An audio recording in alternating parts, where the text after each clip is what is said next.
Kırgızстанdan sırtkары чет мамлекеттерде кыргыздарды мындай 6000 адамдын чогулганын уккан эмесмин. Бирок тилекке каршы биздин элчиликтен мындай чоң жыйынга келгенин көрбөдүм.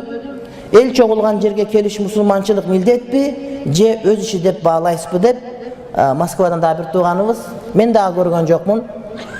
Өлкөнүн муфти, алымдар кеңешинин төрагасы, анан алардан дагы мурда 6000 ушул Москвада жүрүп Кыргызстанды багып аткан адамдар келген жерге албетте элчинин келбегендиги, ушул жерге келип силерге рахмат, силер бар экенсиңер, жүрүп атабыз. Силердин эсебиңерден бизге мамлекет айлык төлөп берип жашап атабыз, курсагыбыз ток, Кудайга шүгүр деп ыраазылык айтып койсо албетте жакшы болот эле. Албетте жакшы болот эле.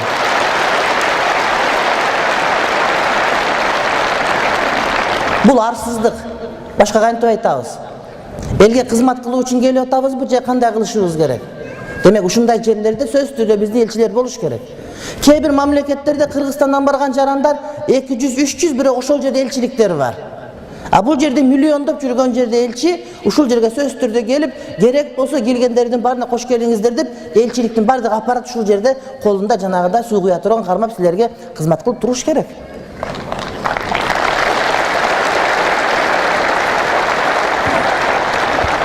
Biz ошон үчүн жарыбайбыз. Ошон үчүн байыбайбыз. Ошон үчүн бардыгы бар болуп туруп жыргабайбыз.